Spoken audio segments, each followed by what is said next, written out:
नमस्कार दोस्तों, आपके नज़र में चुनाव महज एक प्रक्रिया है अथवा संपूर्ण समाज के चौतरफा विकास का निर्धारक?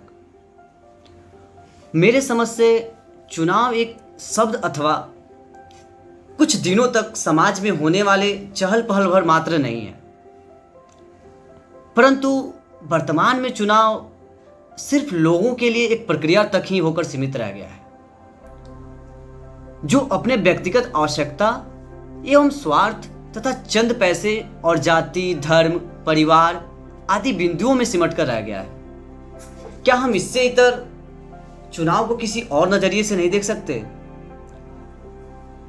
जो चुनाव के महत्वता को सिद्ध कर दे? तो इससे पहले हमें यह समझना होगा कि चुनाव होता ही क्यों है।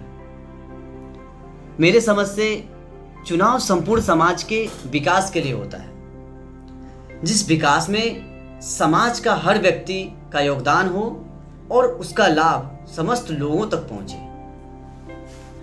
लोकतांत्रिक व्यवस्था में किसी भी निर्णय को लेने के लिए हर व्यक्ति को डायरेक्टली शामिल नहीं किया जा सकता, अतः वह सभी समाज के लोग अपने प्रतिनिधि का चयन करते हैं, जो उनकी समस्याओं को समझे और सबके आधार पर निर्णय ले।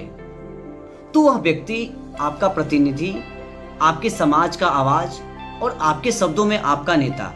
सबसे महत्वपूर्ण बिंदु यह है कि आप अपना नेता अथवा प्रतिनिधि किसे चुनते हैं, और जो इससे भी ज़्यादा महत्वपूर्ण है वह यह है कि आप किस आधार पर उस व्यक्ति को अपना नेता अथवा प्रतिनिधि चुन रहे हैं। तो मेरे समझ से चुनाव करने से पहले उस प्रतिनिधि को विभिन्न पहलुओं के अंतर्गत अपने विचार रूपी तराजू में तौलना होगा कि वह हमारा नेता बनने के लायक है भी या नहीं, जिसका विचार चुनाव से पहले होना चाहिए, ना कि बाद में। और जो उस प्रतिनिधि को समझने का आधार है, उसमें पहला उस व्यक्ति अथवा प्रतिनिधि का समाज के प्रति दृष्टिकोण, कि वह समाज के लोगों को देखने और समझने का नज़रिया क्या रखता है। अगर वह किसी भी व्यक्ति विशेष अथवा समाज के किसी विशेष वर्ग के प्रति ज़्यादा झुकाव रखता है और उसका नज़रिया काफ़ी सीमित है, तो वह आपका नेता बनने के लायक नहीं है। दूसरा आधार उसका नेतृत्व क्षमता हो सकता है, जिसमें प्रतिनिधि के उन गुणों पर हमें ध्यान देना होगा कि वह सामाजिक समस्याओं को समझने और उन समस्याओं को सरकार के समक्ष मजबूती से रख सकता है कि नहीं। सिर्फ उसका बोलना पर्याप्त नहीं है, बल्कि वह प्रामाणिक एवं सटीक बिंदुओं पर सहजता एवं सरल तरीके से बात करे, जो उसके नेतृत्व क्षमता को प्रदर्शित करता है। और जो तीसरा आधार है समाज में उस प्रतिनिधि की भागीदारी, जिसका मतलब यह है कि व्यक्ति सामाजिक समस्याओं, पर्व त्योहारों तथा खुशियों में समाज के लोगों के साथ भागीदार बनता है कि नहीं। प्रायः यह देखने को मिलता है कि सत्ता में आने के बाद जो प्रतिनिधि है, जो विजेता है, वह अपना जो समय है वह व्यतीत करता है कुछ विशेष लोगों के साथ। उसे अन्य लोगों के सुख दुख में भागीदार होने में कोई रुचि नहीं होता। तो ऐसा व्यक्ति जो कुछ लोगों के साथ अपना समय व्यतीत करता है, वह निश्चय ही आपका नेता बनने के लायक नहीं। और चौथा आधार शैक्षणिक पृष्ठभूमि है। बदलते वैश्विक परिदृश्य के साथ हमें अपने सोच में परिवर्तन करना होगा,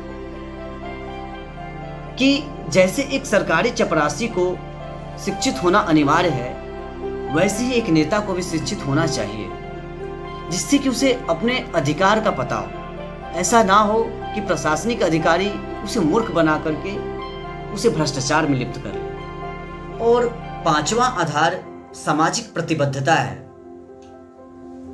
एक नेता का व्यक्तित्व समाज के हर व्यक्ति के सेवक के रूप में होता है, अतः उस प्रतिनिधि में सेवा भाव का होना बहुत जरूरी है, जो कुछ सामाजिक कार्यों को लेकर के संकल्पित है कि सत्ता में आने के बाद अमुक कार्यों को निश्चय ही पूरा करना है।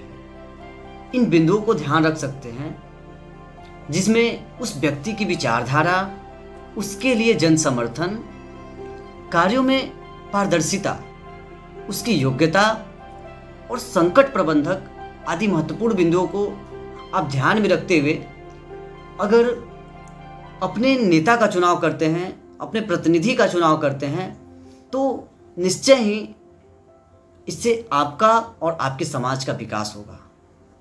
तो सोचिए, समझिए और लागू करिए। जय बिहार, जय जय बिहार।